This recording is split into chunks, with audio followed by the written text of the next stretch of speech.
Demon Unleashed, what drove the corrupt cop to commit a gruesome slaying, delving into the unsettling crime scene.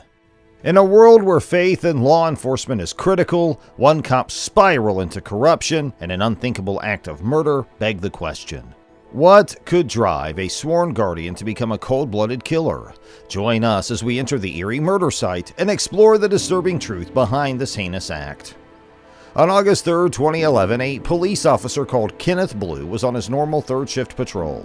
However, no one in the department had heard from him. Officer Tim Patterson was dispatched to look for Ken. As he neared a forested location where Ken frequently parked, he noticed Ken's police cruiser. Officer Blue informed him that he had been investigating a suspicious car. They thought they discovered the body of a hugely pregnant woman beside a drainage. She committed suicide. An extension cable was wrapped around Jennifer's neck and looped around the car officer. Blue also discovered a message in her purse. Jennifer stated in the message that she lied about the baby's father and that he was a man named Chris whom she met in a club. A group of officers, detectives, a crime lab team, and a forensics team arrived at a certain location at 11:30 p.m. One evening, Detective Sean Waterman was tasked with informing Jennifer's relatives. On August 31, 2011, Detective Waterman questioned the family about a particular Chris person, the baby's father, and Donald and Don Webb. Donald and Don Webb both admitted that Jennifer had no idea who her father was and that she would not have committed it herself if she had. Officer Ken was revealed to be the child's father. Detective Blue was astounded and sick to his stomach when he realized Jennifer's death was not a suicide. Detective Sergeants Jason Teddy and Alan Ogg questioned Ken, whom Ogg remembered from past investigations. When asked about his relationship with Jennifer, Ken stated that they had recently seen each other once or twice a month, but that he had never had a sexual relationship with her. When the police questioned Ken about why he didn't identify her at the scene, he explained.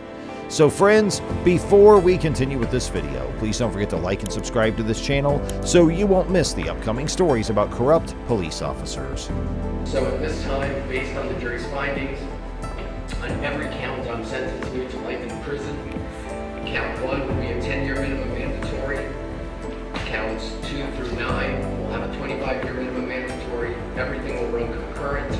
He added that the mistake was caused by the subject's placement and his thinking being entirely focused on the data when in work mode. Alan Ogg also noticed many injuries on Ken, including an eye injury, and inquired about them. Ken, on the other hand, had said that he had been playing with his dog when the dog scratched him. Ken was then questioned about his relationship with Jennifer and whether he was the father of her child. He denied being the father and agreed to provide the police with a DNA sample. I'm just playing now. Yeah. Just messing around.